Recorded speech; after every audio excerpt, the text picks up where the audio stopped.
E nesta noite o Senhor me deu uma mensagem para ministrar o coração da igreja, e creio que esta mensagem vai chegar no profundo e vai chegar nos corações dos irmãos nesta noite, baseada no capítulo 15 do Evangelho de Lucas, no versículo de número 11 até o versículo de número 32. Não sei se vocês observaram no início do culto, nós passamos aqui os 4 dias da conferência, um vídeo, e este vídeo relacionado em base desse capítulo, no capítulo 15, do verso 11 até o verso 32. Nós estamos falando de uma parábola muito conhecida da igreja, a parábola do filho pródigo. A parábola do filho pródigo. E nós passamos esse vídeo ele traz uma grande realidade para as nossas vidas, onde uma família encontra-se com relacionamentos quebrados por causa de um distanciamento de o pai e o filho. E que Deus tenha misericórdia das nossas vidas e das nossas famílias. Vamos abrir a Bíblia, vamos ler esses versículos, e logo após nós estaremos também falando um pouquinho do que Deus colocou no meu coração para a igreja. A parábola do filho pródigo, muito conhecida da igreja. Jesus continuou: um homem tinha 2 filhos. O mais novo dos filhos reivindicou do seu pai: pai, dá-me parte da herança, a que tenho direito. E consentindo, o pai repartiu a sua propriedade entre eles. Não se passou muito tempo, e o filho mais novo reuniu tudo o que tinha, partindo para terras distantes. E lá se esbanjou todos os seus bens, vivendo de forma irresponsável.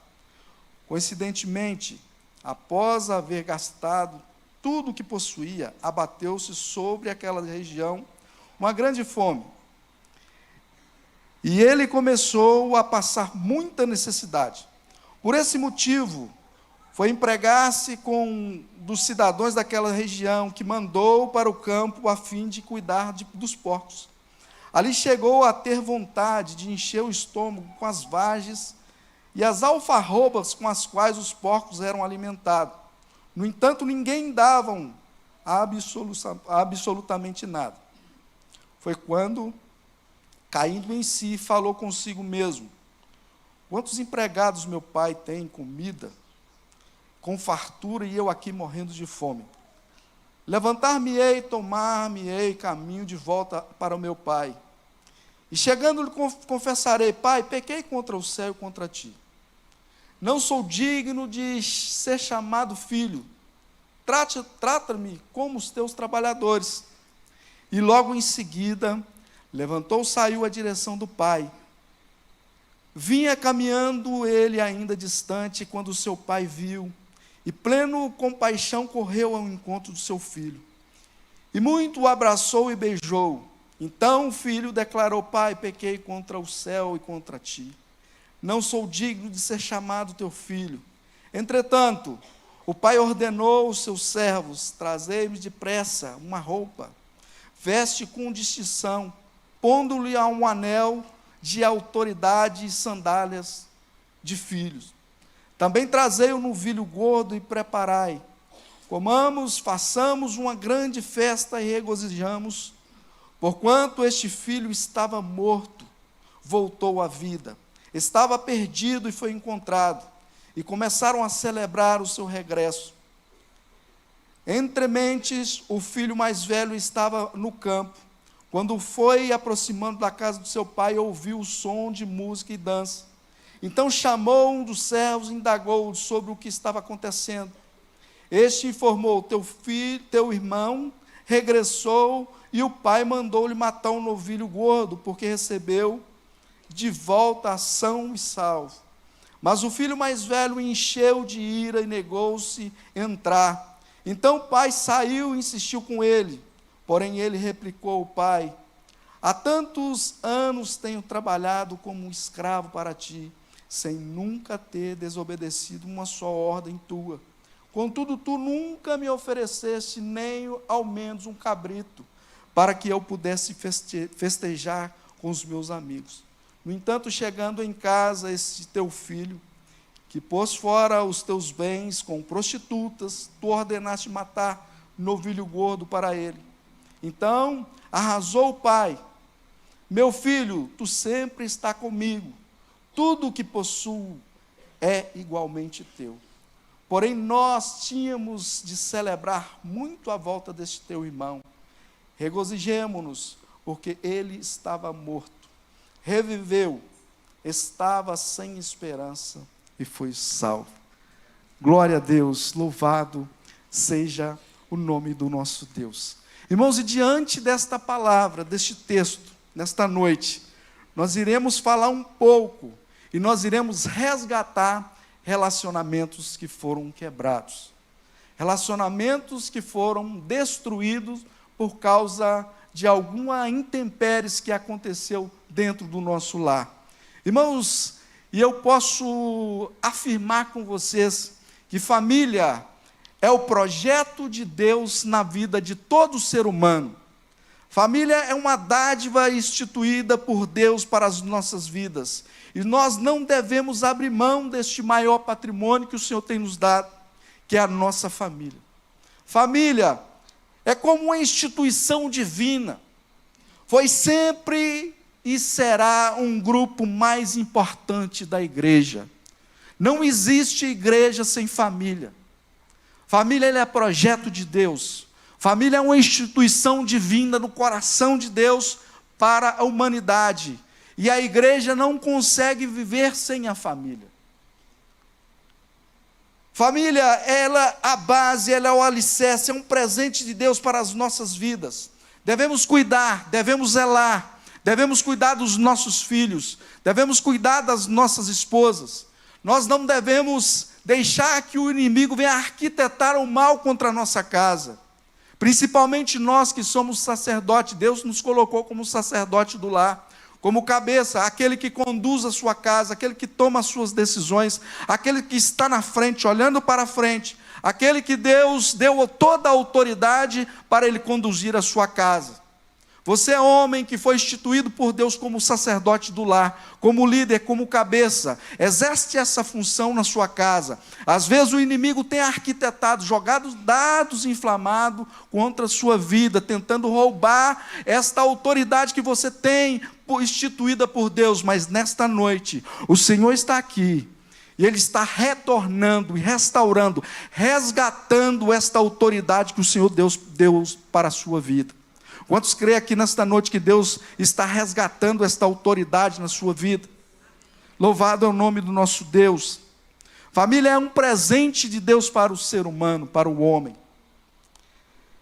Para as nossas vidas. Devemos cuidar, zelar com muito amor. Mas nós passamos por intempéries na nossa vida. Nós passamos por momentos difíceis na nossa vida com a nossa família.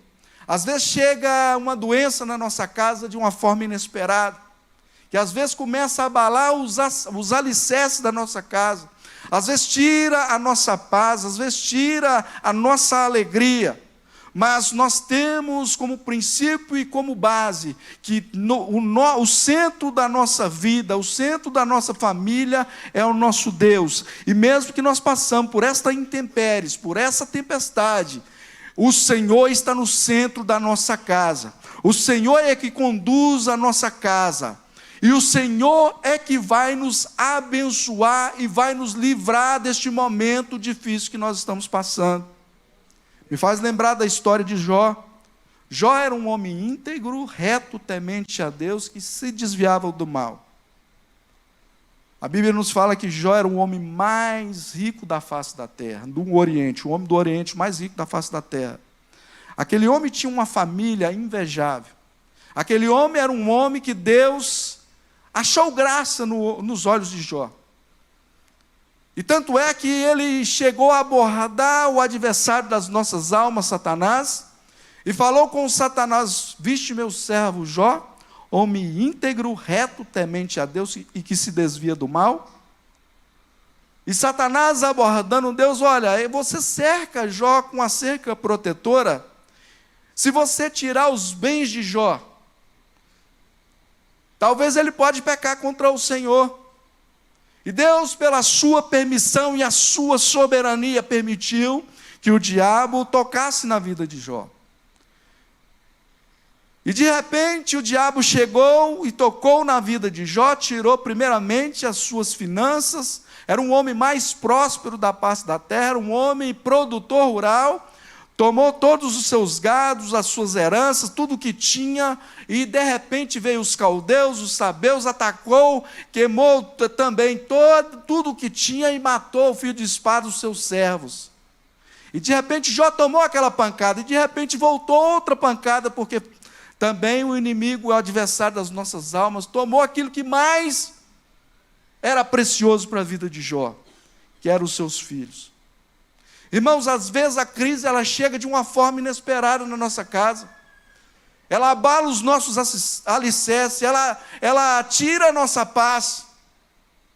Mas você tem que entender que o Deus poderoso, o Deus que nos consola, que nos edifica, o Deus que nós confiamos, o Deus que tirou o povo de Israel como um forte do Egito, o Deus que manifestou a sua graça ali como uma coluna de fogo, um Deus que cobriu o povo de Israel com a nuvem, e ali o povo de Israel não gastou nem a sola do seu sapato. Este mesmo Deus, Ele é ontem, Ele é hoje e será eternamente. Se você tiver a oportunidade de aproximar mais dEle, você vai ter intimidade com Ele, você vai reconhecer a soberania de Deus na sua vida.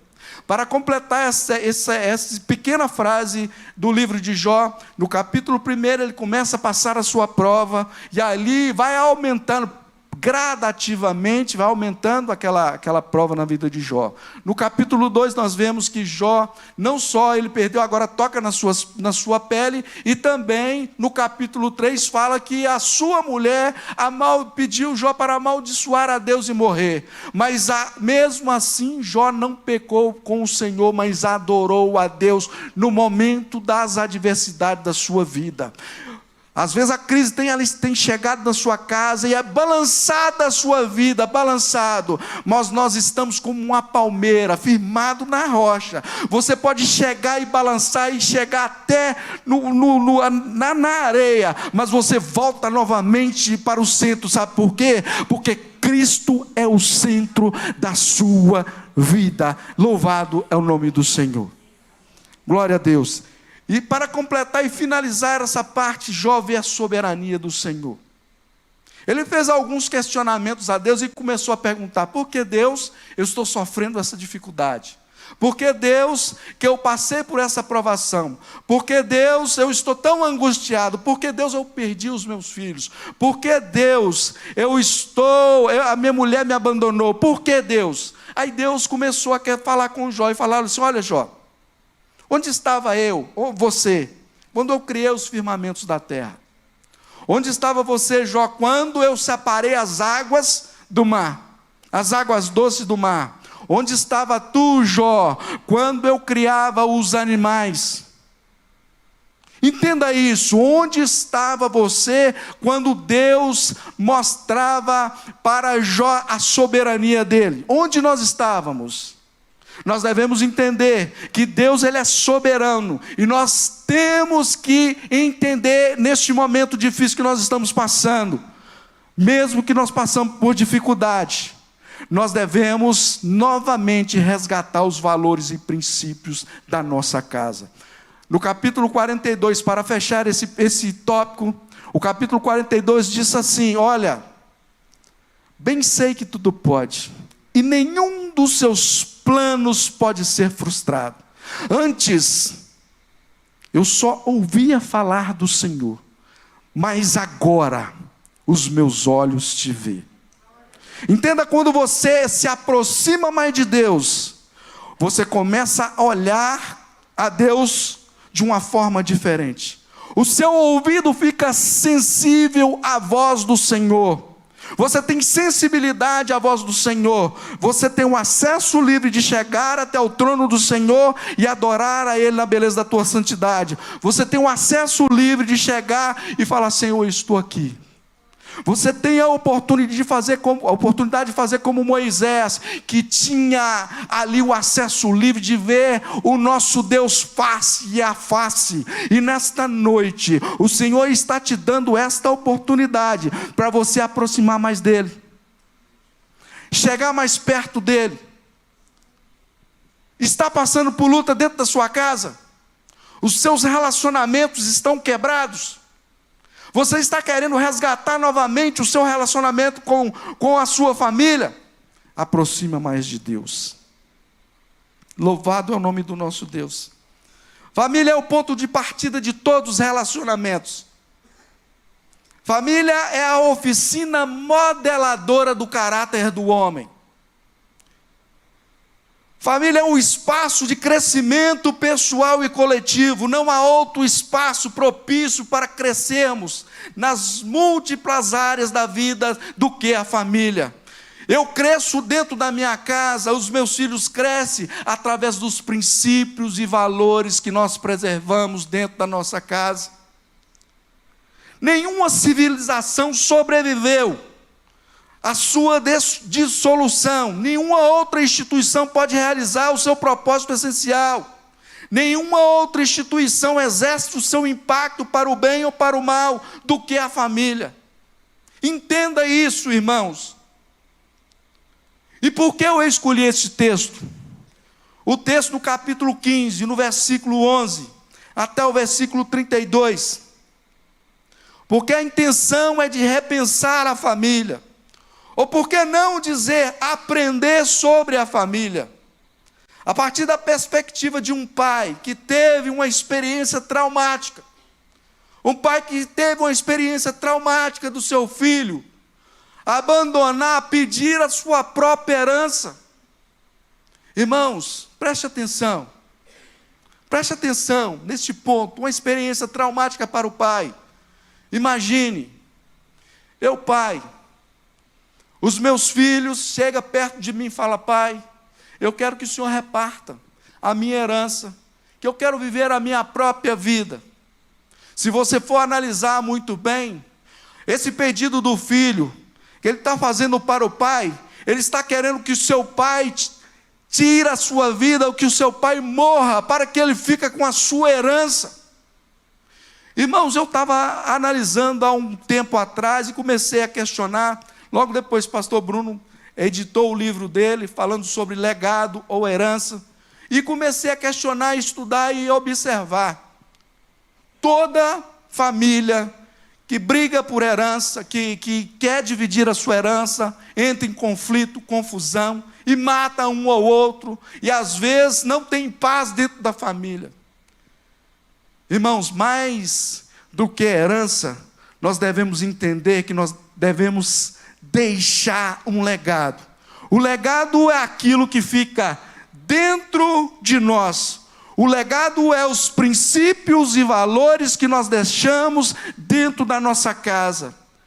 Eu tenho o privilégio de os meus filhos estar na presença do Senhor. Eu tenho o privilégio da minha filha é casada com um pastor e serve ao Senhor. Eu tenho o privilégio da minha outra filha serve na mídia, está aqui servindo agora. Eu tenho o privilégio de ter um filho também que louve e engrandece o nome do Senhor. Eu tenho o privilégio de ter uma casa. E posso falar que eu e minha casa serviremos ao Senhor. Eu e minha casa serviremos ao Senhor. Você nesta noite pode falar isso, que você e sua casa servem ao Senhor? Aleluia! Irmãos, entenda que quando você deixa legado para os seus filhos ele pode dizer: olha, eu sirvo um Deus do meu pai, um Deus que o meu pai serviu. Sabe por quê? Porque este Deus que o meu pai serve, este Deus cura, esse Deus que soluciona problema, esse Deus que é soberano, esse Deus que é altíssimo, esse Deus que é grande, esse Deus que é santo, esse Deus que é maravilhoso, e não sei como viver sem este Deus. Aleluia. Aleluia!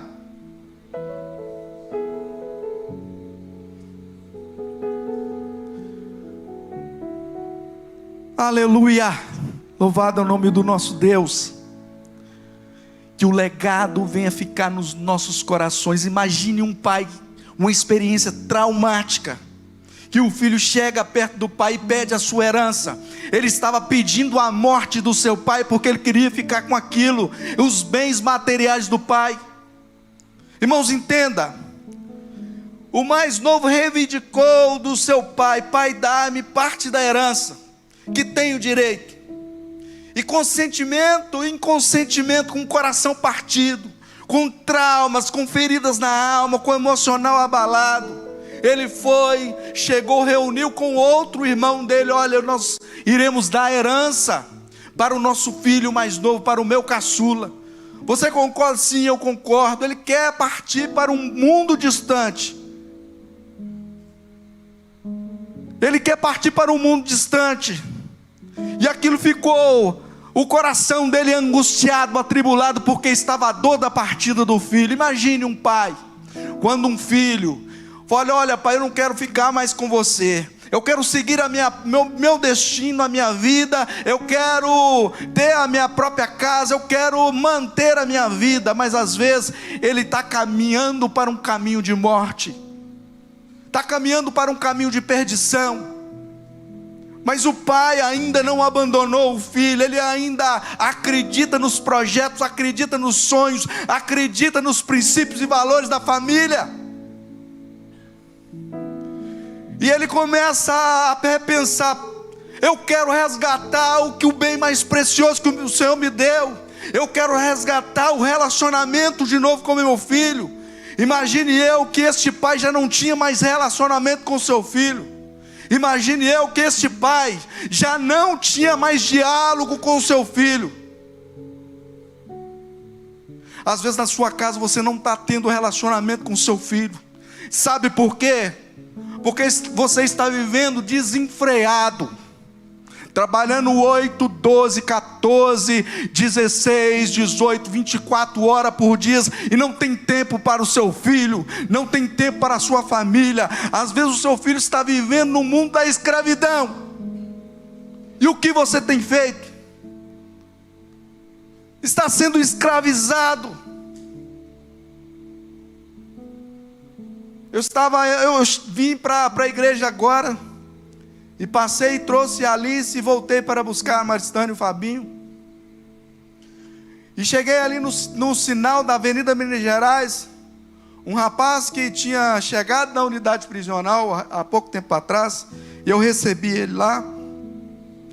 Ele praticamente pesando 45 quilos, não estava conseguindo ficar em pé. Ele chegou perto de mim e falou assim: deixa eu sentar aqui, porque senão eu vou desmaiar. Eu coloquei ele, sentei ele no cantinho assim, lá na sala da inspetoria, coloquei ele ali, e falei: você quer comer um pão e tomar um leite? Ele falou: quero. Eu fui e entreguei para ele. Irmãos, preste bem atenção. Aquele jovem ficou aproximadamente 2 meses na unidade prisional preso. E um dia desse eu encontrei com ele na rua, porque ele foi solto, ganhou o alvará de soltura, foi solto. Estava lá perto do regional, ele estava lá. Eu falei: e aí, como é que você está? E ele virou para mim e falou assim: olha, eu estou aqui. Rapaz, você tem que largar essa droga, você tem que viver uma nova vida. E ele me disse: seu Fábio, eu não consigo. Eu falo: como é que você está fazendo nesse frio que Valadares está fazendo? O que você está fazendo? Eu arrumei umas 3 cobertas, mas eu estou dormindo na rua. Este filho tinha um pai, este filho tinha uma mãe, mas está abandonado nas ruas. E agora eu encontrei com ele hoje, agora aqui, ó. E o Senhor impulsionou meu coração de contar esse testemunho aqui. Estava ele ali, eu abaixei o vidro do carro, falei: e aí, como é que você está? Eu não consigo, seu Fábio, largar esse crack. Eu não consigo sair fora dessa droga. Eu não consigo. Eu falei: você não tem casa? Não, meu pai e minha mãe não me aguentam dentro de casa. Sabe por quê? Porque está aprisionado com o vício, está aprisionado com as drogas. Irmãos, e nós, às vezes, como o pastor Marcelo pregou aqui hoje cedo, Às vezes nós falhamos, nós não temos um culto devocional dentro de casa, é falha nossa. Às vezes nós não prestamos atenção na nossa família, e às vezes o inimigo tem jogado, lançado dados inflamados assim, vai entrando dentro da nossa casa e rouba a nossa alegria, o nosso maior patrimônio, a pérola que o Senhor tem te dado. Ei, querido, você sacerdote do lar, você tem a visão ampla, você olha, você tem que olhar para a sua casa. Você é responsável para conduzir a sua casa. Você é o responsável para conduzir a sua família para o caminho da oração, para o caminho da consagração, para o caminho da casa do Senhor. Sabe por quê? Porque você foi instituído por Deus como sacerdote do lar, como um líder de uma casa, para conduzir a sua casa, o seu rebanho. Me faz lembrar que o pastor Josué Gonçalves, ele disse que todo pai é um pastor. Todo pai, ele é um pastor. E todo filho é uma ovelha.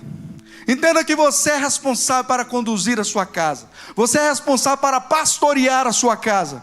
Antes de eu ser pastor, eu era pastor da minha casa.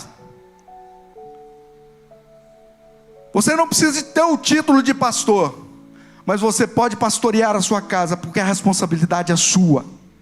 Deus te deu essa responsabilidade para você conduzir a sua casa. Deus te deu a responsabilidade para conduzir a tua casa. E voltando para o texto, Jesus constrói uma parábola e começa a construção da parábola de uma família que está enfrentando uma grande crise. Irmãos, está enfrentando uma grande crise. Olha, preste atenção. A crise, você pode olhar a crise com dois olhares. Ou um olhar para a maldição, ou um olhar para a bênção. Para os chineses, a crise pode significar duas coisas: perigo ou oportunidade de crescimento. O chinês olha para a crise e diz: depende da maneira de que eu vejo de enxergar, depende da maneira que ele vai fazer a leitura da crise. Ela pode ser um grande perigo ou pode ser uma grande oportunidade para crescer. Se você estiver passando por essa tempestade na sua vida, entenda que Jesus está com você. Você tem orado, você tem jejuado, você tem levantado de madrugada, você tem falado com Deus: Senhor, eu não estou aguentando mais, eu não estou suportando. Mas é neste instante que o Senhor começa a trabalhar na sua vida. É nesse instante que o Senhor começa a fazer algo de extraordinário na sua casa. É nesse instante que o Senhor começa a renovar as suas forças. É neste instante que o Senhor começa a operar na sua vida de uma maneira sobrenatural. Louvado seja o nome do nosso Deus. Irmão, preste atenção, irmãos. Quando os discípulos estavam no mar da Galileia, juntamente ali todos os discípulos, entraram os discípulos, Jesus falou com eles: olha, nós iremos atravessar para o outro lado, porque Jesus tinha uma missão para fazer do outro lado. E quando chegaram no meio do mar da Galileia, e de repente houve uma grande tempestade. Os discípulos tentavam remar para um lado e para o outro, não conseguia. Tentava com as suas próprias forças remar. Era conhecedor em navegação, conhecedor em pescaria, porque era pescador e conhecia o mar da Galileia. Estava passando por dificuldade, mas no momento que eles despertaram que Jesus estava no centro do barco e começou a olhar para Jesus, levantou: Jesus, tem misericórdia de nós. E de repente Jesus se levantou e colocou-se de pé. Aquieta-te, mar, acalma-te, tempestade. Irmãos, e parafraseando esta mensagem lá do mar da Galileia, entenda que quando você estiver passando por essa tempestade, por esta crise, Você tem que entender mesmo que você tem experiência em orar e buscar ao Senhor, mas às vezes você está remando com as suas próprias forças, está tentando sair para o outro lado, mas não está conseguindo. Mas você tem que olhar verdadeiramente para Cristo, que é o centro, está na polpa do barco. Jesus que está conduzindo a sua vida, Jesus que está no controle da sua vida, e no momento certo Ele vai te abençoar e vai te livrar daquela tempestade que está te assolando, está te angustiando, em nome de Jesus. Aleluia! Aleluia, Jesus está no controle da sua vida, Jesus está no controle da sua casa, Jesus está no controle. Ei, querido, você está passando por esta provação, o seu filho foi embora, você está pensando: Senhor, o meu filho está aprofundado nas drogas, o meu filho está no caminho do alcoolismo, o que devo fazer, Senhor?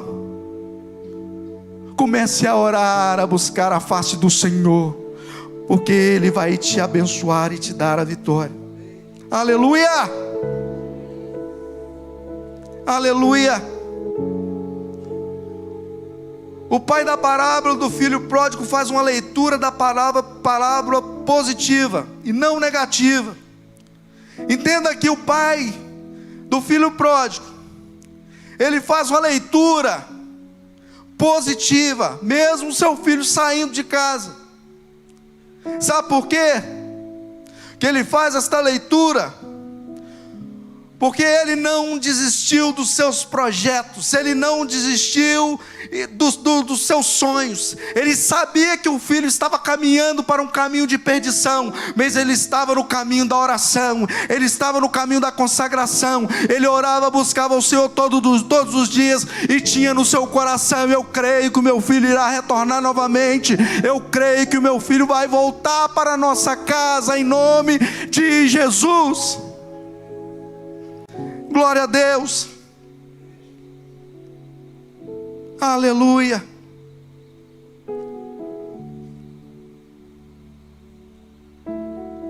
E a pergunta é esta: o que nós podemos aprender com este pai, com este filho e com esta família? Nós podemos aprender com tudo o que aconteceu na casa do filho pródigo. Entenda, irmãos, que às vezes nós pensamos que tudo vai sair no controle da nossa vida, da nossa situação. Eu como pai, a Maristane como mãe, às vezes nem tudo na família sai como nós planejamos. Às vezes nem tudo na família sai como nós planejamos. Nós queremos dar o de melhor para os nossos filhos, nós queremos estudar e educar os nossos filhos, mas às vezes, com a seta, com os dados inflamados do maligno, vem de distanciar os nossos filhos dos nossos projetos, dos nossos sonhos. Irmãos, preste atenção.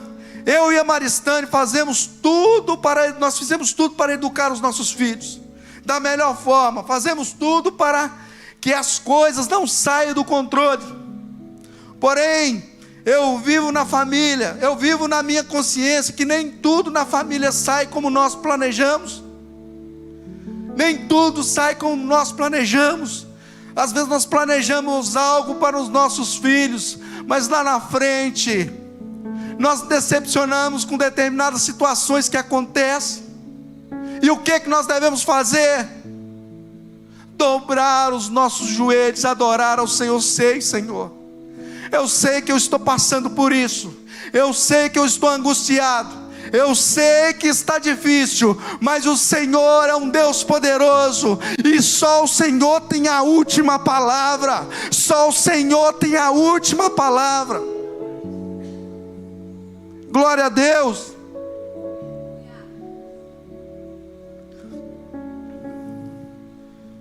Glória a Deus, louvado é o nome de Jesus. Se você me perguntar se esse filho pródigo tinha um motivo para se rebelar ou para ficar, ele não tinha motivo para se rebelar contra o pai, ele não tinha motivo para pedir a herança do pai, ele não tinha motivo nenhum, porque dentro da sua casa ele tinha tudo. Dentro da sua casa ele tinha conforto, dentro da sua casa ele tinha fé, afago do seu pai, dentro da sua casa ele tinha seu irmão, dentro da sua casa ele tinha segurança. Mas ele decidiu sair da sua casa para ir para um caminho distante. Não bastava isso, ele tinha os bens do pai, ele tinha a sua casa para morar, ele tinha amigos, ele tinha irmão, ele tinha muitos empregados à sua disposição.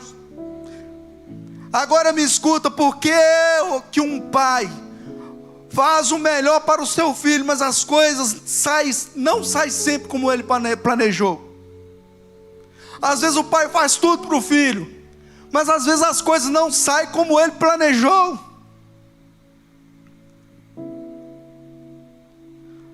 Porque por melhor que eu faço, por melhor que você faz, por melhor que nós façamos para os nossos filhos, não anula o direito dele de escolha. Eles podem escolher o que eles vão fazer, não anula. O que eu aprendo nesse texto? Faça sempre o melhor para amanhã não sofrer com a dor da culpa, do remorso, do arrependimento. Faça sempre o melhor para que amanhã você não venha se arrepender com a dor da culpa. Eu quero dar o de melhor para os meus filhos, eu quero estudar os meus filhos. Eu louvo a Deus que uma filha minha já está formando, a outra filha também já está encaminhada também. Agora eu estou aqui orando, intercedendo a Deus para o outro mais novo. Este pai podia ficar sem dormir com a dor da saudade. Ele poderia ficar sem dormir com a dor da saudade, mas a dor da culpa não, porque ele tinha a sua consciência que ele tinha feito tudo para o seu filho. Este pai podia ficar sem dormir com a dor da separação. Este pai podia ficar sem dormir com a dor da perda, mas este pai nunca iria cair na depressão por causa da dor da culpa, dizendo por que não fiz. Ele nunca iria cair em depressão com a dor da culpa, porque ele sabia que ele tinha uma missão a cumprir, e esta missão ele tinha cumprido, porque ele tinha dado tudo aos seus filhos. Mas às vezes, como se diz, a desavença do dia a dia nos separa dos nossos filhos, os relacionamentos quebrados nos separa dos nossos filhos. O que nós devemos fazer? Nós devemos continuar orando, buscando a face do Senhor, para que esses relacionamentos sejam resgatados em nome de Jesus. Glória a Deus, louvado é o nome do Senhor. Faça o seu melhor, faça o seu melhor para o seu filho. Irmãos, às vezes hoje o pastor Marcelo falou aqui sobre a sogra. Às vezes você também tem que faça o seu melhor para a sua sogra, porque a sua sogra é a mãe da sua esposa. A sua sogra que criou a sua esposa para você ter uma família. Faça o melhor para a sua família, para a sua esposa. Às vezes você está sendo negligente no seu relacionamento conjugal, faça o melhor para a sua esposa. Às vezes você está sendo negligente, está negligenciando contra o seu relacionamento conjugal. Faça o melhor para a sua esposa. Faça o melhor para a sua esposa, para o seu cônjuge. Sabe por quê? Porque a sua esposa é sua carne. A sua esposa é sua companheira. Diz a Bíblia que quando nós casamos, nós se tornamos uma só carne, um só espírito, um só corpo. E a partir do momento que você maltrata a sua esposa, você está cortando na sua própria carne. Ei, querido, nesta noite o Senhor está falando do seu coração.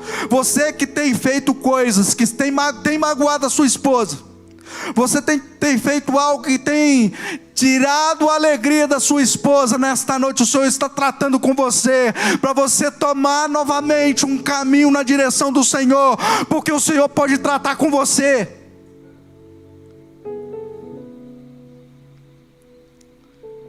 Faça o melhor. Você tem que fazer o melhor com os seus parentes, com a sua família. Sabe por quê? Porque amanhã, se você estiver ao lado da dor, ao lado do caixão do seu ente querido, a dor do remorso não vai deprimir a sua vida. Diz a Bíblia que o nosso relacionamento é até que a morte nos separe. É até que a morte nos separe. Porque amanhã, se você estiver ao lado do caixão do seu ente querido, do seu esposo, da sua esposa, você não vai sofrer com a dor da culpa, você não vai ficar deprimido, você não vai entrar em depressão. Sabe por quê? Porque um dia eu amei a minha esposa, um dia minha esposa me amou, e você cumpriu aquilo que é mais precioso no relacionamento entre o homem e a mulher. Glória a Deus. Você vai dizer que eu fiz o melhor. O filho pródigo desistiu do pai, mas o pai nunca desistiu do filho. Entenda que às vezes você tem pensado que o Senhor tem desistido de você. A Bíblia nos diz que ainda que a mãe se esqueça de amamentar um filho, ainda, todavia, eu jamais esquecerei de ti, em nome de Jesus. Glorifica o nome do Senhor, exalte, aplaude ao Senhor nesta noite, aplaude, aleluia.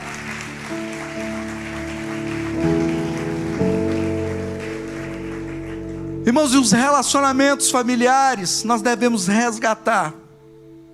Nós devemos resgatar os nossos relacionamentos familiares. O pastor José Gonçalves, ele contou uma história de um menino.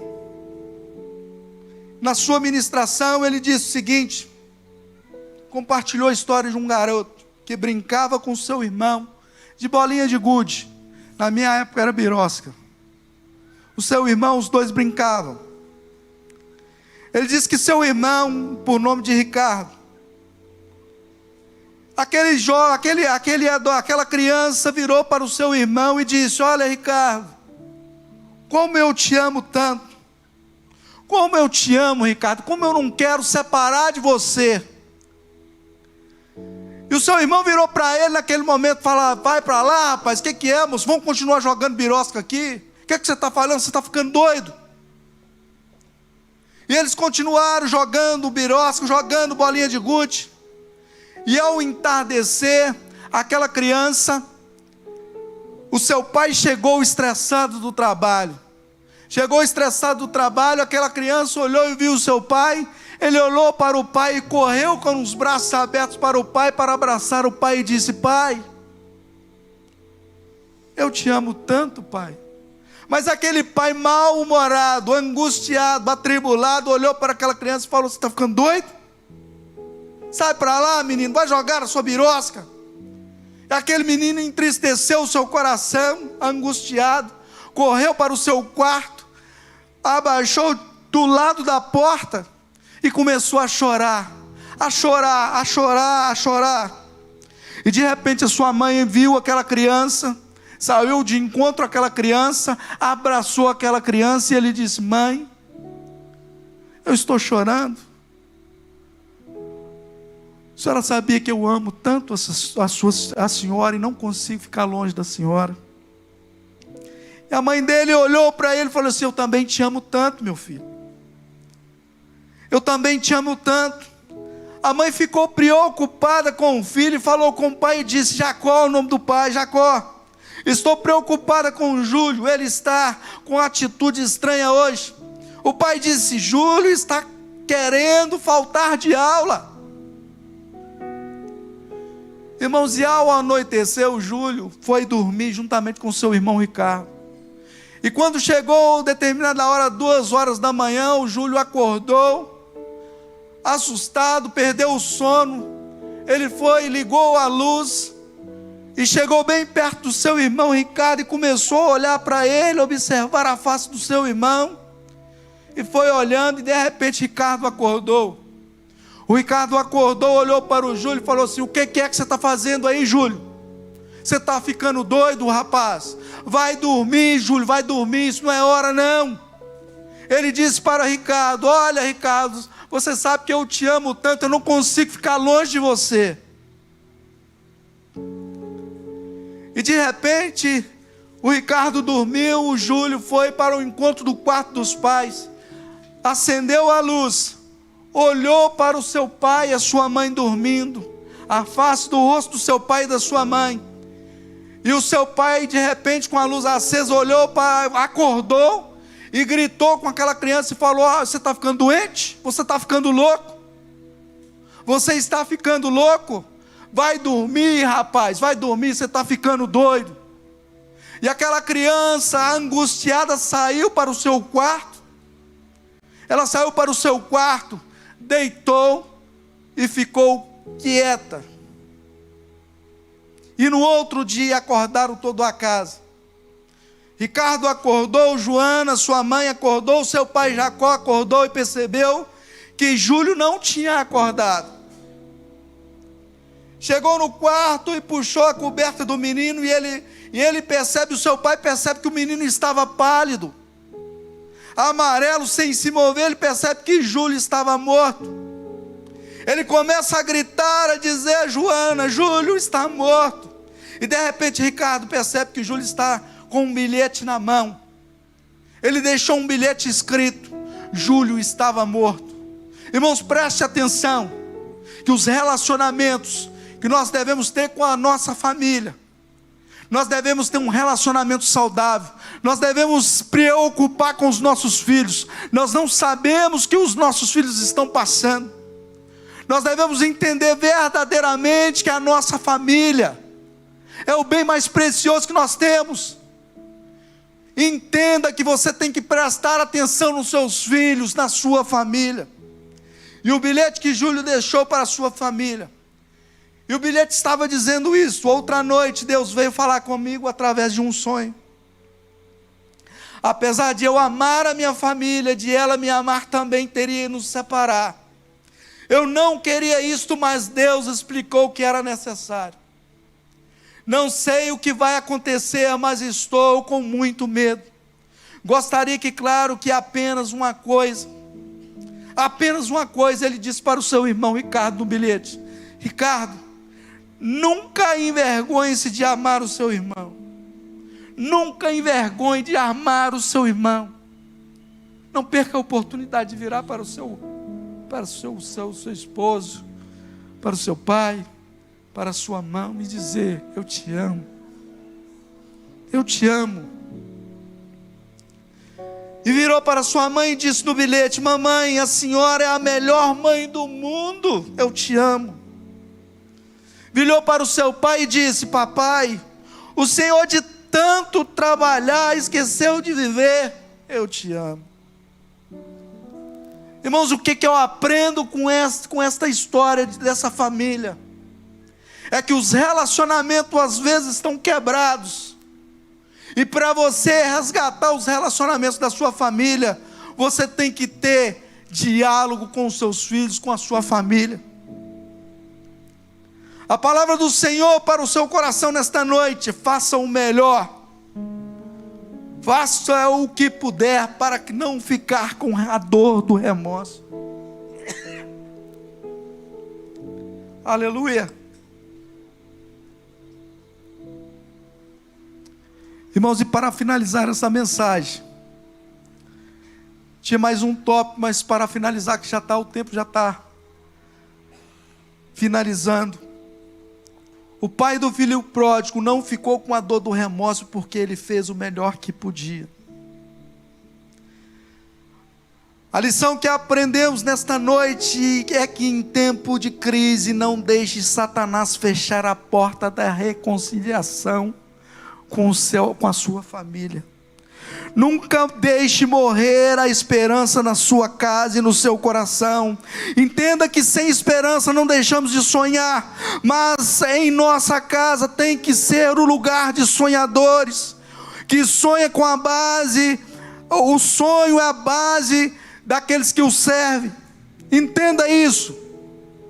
O que me impressiona nesse texto, diz assim: via ele de longe quando seu pai avistou, E a impressão que dá que o seu pai estava esperando a sua volta.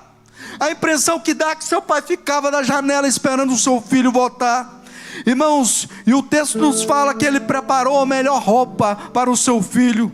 O texto nos fala que ele colocou um anel de ouro nas suas mãos. E o texto nos fala que o seu filho estava perdido, e agora o seu filho novamente está voltando para a sua casa. Louvado é o nome de Jesus. O pai pega toda a fortuna ali e separa no texto para o seu filho para ele ir embora. Mas agora o texto fala que o seu filho está voltando novamente. Louvado é o nome de Jesus. Irmãos, e nós adoramos ao Senhor, porque o nosso Deus, Ele é poderoso para restituir a nossa família. O nosso Deus é poderoso para resgatar relacionamentos quebrados. Aleluia, louvado é o nome do Senhor. Glória a Deus. O texto nos fala que o pai novamente colocou uma aliança no dedo do seu filho, e pôde festejar e louvar ao nome do Senhor. Aleluia. Nesta noite, creio que relacionamentos que às vezes na sua casa está quebrado, nesta noite o Senhor vai resgatar novamente esses relacionamentos, e você vai viver uma vida plena na sua família, na sua casa, em nome de Jesus. Eu quero que você se coloque de pé neste momento, e você tem a oportunidade, através dessa ministração nesta noite, de adorar ao Senhor, e dizer que eu e minha casa, nós servimos ao Senhor. Eu não abro mão deste patrimônio, eu não abro mão deste bem maior que é a minha família. Irmão Josué, ele pôde dizer, juntou toda a congregação, Josué estava ali, e disse para ele: olha, se você adorar a outro Deus, você pode adorar, você tem liberdade, mas eu e minha casa, nós serviremos ao Senhor. Nós não abrimos mão do nosso Deus, porque o nosso Deus é um Deus forte, um Deus poderoso, um Deus que transforma, um Deus que restaura relacionamento, um Deus que edifica a nossa casa, em nome de Jesus. Aleluia.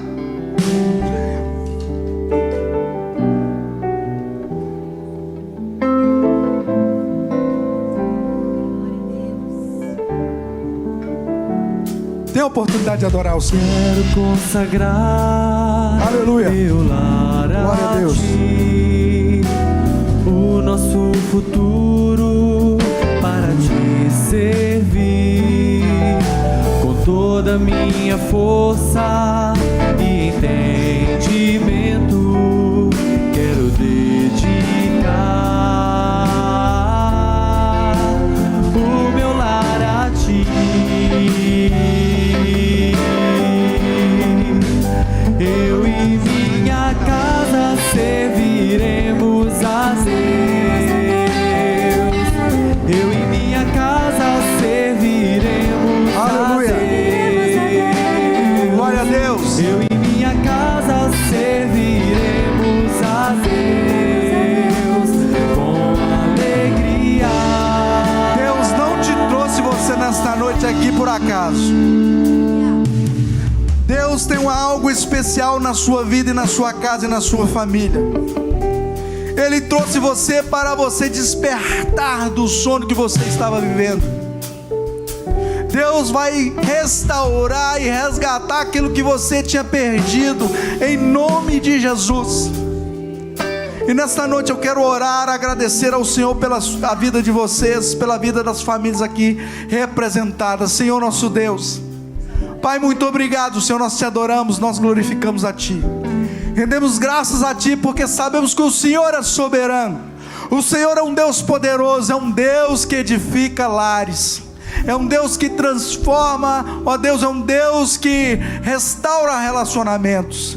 E nesta noite, Senhor, a Tua igreja está aqui reunida, Senhor, agradecendo ao Senhor. Ó Deus, nesta noite, Senhor, sei que pessoas entrou com feridas na alma aqui. Ó Deus, sabemos que a Tua palavra chegou, ó Deus, como um bálsamo para trazer, ó Deus, refrigério para almas aqui nesta noite, em nome de Jesus. Pai, leva a Tua igreja em paz para os nossos lares. Muito obrigado pela Tua palavra, Senhor. Eu quero entregar nas tuas mãos, Senhor. Entregar nas tuas mãos, Senhor, pelas famílias aqui representadas. Pai, eu quero entregar nas tuas mãos por esta conferência, Senhor. Conferência Família em Foco, ó Deus. Nós devemos, ó Deus, sempre estar direcionada para o alvo. E o alvo é o Senhor Jesus Cristo. Em nome de Jesus. Que a graça de nosso Senhor e Salvador Jesus Cristo, o amor de Deus e a comunhão do Espírito Santo seja com todo o povo de Deus. E celebre a Deus nesta noite, exalte, aplaude ao Senhor em nome de Jesus, em nome de Jesus.